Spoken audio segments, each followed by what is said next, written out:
Hello everyone, welcome to my YouTube channel. My name is Sandy or Sandra, depending on where you know me from. My YouTube channel is called Miss Reads a Lot because, I read a lot, so why not?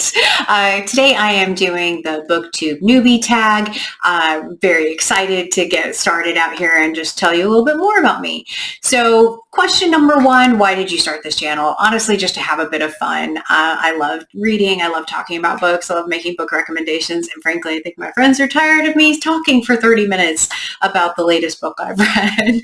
So I'm going to torture all of you instead. You're welcome for that. But it is just fun. I just want to be able to share my opinion, whether you want to hear it or not, and can't wait to get started with this one. Question number two, what are some fun and unique things you can bring to Booktube? I do have an idea of concept that I'm not going to talk about today because it will take me way too long, and I really want to keep this video fairly short for today. I'm hoping it will bring about a lot of different types of books that may not be on Booktube or are unusual on Booktube, but my next video that I have planned, I will talk about that.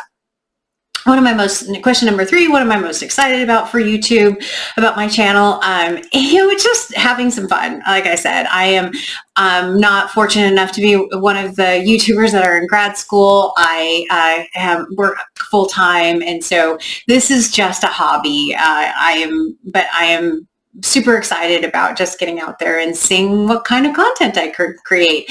Not super excited about learning how to do editing because I have already realized I have no idea how to edit. So bear with me as I work my way through some of that. I know right now it will be a interesting journey, we'll say. Okay, so question number four is, why do I love reading? So for me, reading is an absolute escape. It gets me out of my day-to-day life and transports me to a world, a culture, an experience that I would not otherwise get to have.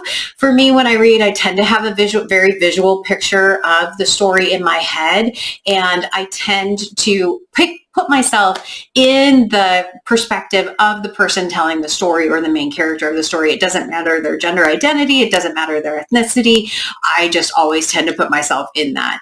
I do think reading is one of the amazing ways that you can just change your perspective on things, expose yourself to things that you might not see in your normal daily life, both probably good and bad from the reading perspective.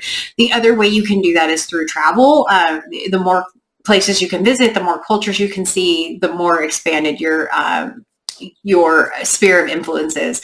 But reading will definitely be a lot more obtainable for people. It's a lot more accessible.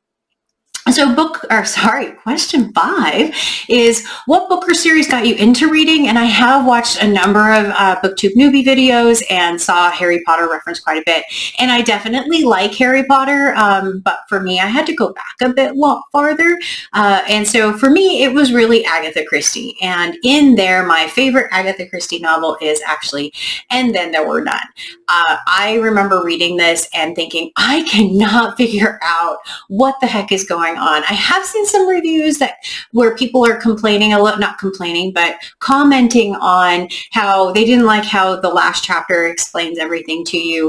And it is true, but part of that for me was it was so complicated that it had to have that in there. But this book by far is one that got me into reading quite a bit. As you can see, I have an inexpensive little paperback copy, but you can see in here as well, all the pages are yellowing because it has actually made it through every single move I've had. I also have a couple other ones, which is Murder in Mesopotamia, and I have Murder on the Orient Express, also in paperbacks because they're small and easy to transport, and we have moved like 4 times in the last 10 years. So yeah, Agatha Christie is one. The second one that I would reference is actually Alexander Dumas. I remember watching The Count of Monte Cristo with Jim Caviezel in it, and while the movie was not great, it made me go, wow, I really would like to read that story and see what the characters are like in the actual story.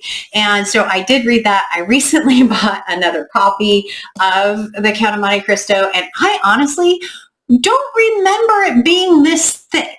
I am kind of shocked by that. I haven't read this version of it yet, so hopefully at some point I can pick this one back up because it is one of the ones that got me into reading Alexander Dumas, as well as the Three Musketeer book, which also is pretty chunky. This one I've had for quite a while, another paperback, because it's very easy, again, to transport paperbacks. And the last one that I'll talk about, and then I'll move on to the next question, is Jules Verne. So this was one my significant other recommended. He loves Jules Verne, read it as a kid and said I should try reading it. One is 20,000 Leagues Under the Sea. I promise you I will figure out where to put books so you can see them. 20,000 Leagues Under the Sea, another paperback, and then Around the World in 80 Days. And this one was a gift that my nephew gave me, and is a lovely hardback edition that was published in 1988, actually. So those are the three books and series that really got me back into reading quite a bit. And I still love all of these authors today. So question 6 is, what questions do you have for other booktubers? Short of how in the world do you edit videos? It is really around what's the one thing that tripped you up? What's the one thing you would do differently if you were starting it today? If you had it to do over again, what would you recommend? What's that one thing? Pretty wide opening there as far as what kind of question or what kind of answer you can give. So question number 7, what challenges do you think will be the hardest to overcome? Okay, editing definitely is in that list again. Sorry for being so repetitive. In addition to that, honestly, getting the first video out. I am somewhat nervous about it. I think it takes a lot of courage to put yourself out there in this medium. I think that anyone who has a channel, regardless of whether you have 5 subscribers or 500,000 subscribers, it just opens yourself up to a lot of potential criticism, which is quite terrifying. So I'm excited though. Let's see. Hopefully if you're watching this video, I got beyond my first piece and published this. So yay me. Okay, so question number 8, when did I start reading? I started reading at a very young age. However, I had a bit of dyslexia growing up, and I had to go to special classes to try and learn how to read. To this day, B and D together is very confusing. The word abdomen, hard. Also, a capital N always looks backwards to me, no matter how it's written. It always looks backwards or upside down, and those are just a few things that I still struggle with. Thankfully, I was able to overcome that, and I started reading in like junior high school, but I think I was really reading books that weren't necessarily high literary content. I did have a grand plan to read every book in my local library, starting from A and going to Z. Yeah, that didn't happen. If you're curious, it just didn't happen. And then I started really reading books like romance novels that were the very formulaic romance novels, and I still love them to this day, but they are not necessarily high literary content in those books. In my 20s, I picked up quite a bit of other ones, including when I started reading things like Agatha Christie. But yeah, very young age, and have loved reading for a very long time. So question number 9, where do I read? Pretty much anywhere. This is my office as far as where I'm filming from today. I can read anywhere really in my house. I do like, if I have a hardback book, to have a physical surface, which I think is interesting, especially if I'm reading something for a book club and I want to be able to annotate things. But I will read all over wherever I have time. And there's no set space for me, is what I would say. The one area which I find really interesting is I have trouble reading outside. And I don't know if that's because when I'm outside, I really want to be experiencing outside. I am an outdoor enthusiast. I want the outdoors as my happy place. You put me outdoors and my smile gets really big, and I just feel refreshed and renewed. And so I don't know if it's because when I'm in a story, I really escape into the story, and when I'm outside, I just really want to be outside. And so I tend to not read outside. So the question number 10, what kind of books do you read?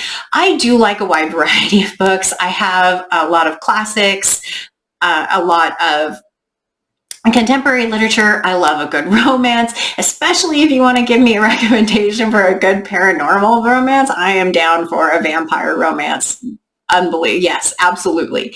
The one genre I have a really hard time with is sci-fi. And so the perfect example of this is Dune. My husband or significant other always recommended Dune to me and said, it's a fantastic book. You should read it.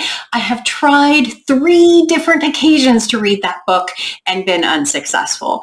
And so I will read it someday. I just don't know when at this particular point. So yeah, sci-fi, any other genre, absolutely. My favorite, though, is murder mystery. And I think that goes back again to my Agatha Christie start. But yeah, throw in a good Agatha Christie, good mystery that I can't figure out, and man, you've got me. So the last one is, what does your physical library look like? And so for this one, it's a little bit different because I had stopped buying physical books for quite a long time. We had moved several times. I downsized my library. Now we're back in a somewhat bigger house where I definitely have some space to store some more books.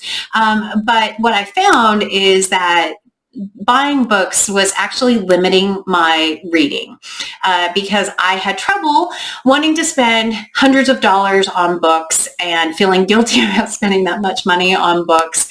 And I didn't want that to be a barrier to me actually reading. So I do get a ton of books from the library. I check out, we are very lucky here in the Pacific Northwest, which is where I'm located, to actually have a fantastic library system who lets you check out ebooks, lets you check out the physical books.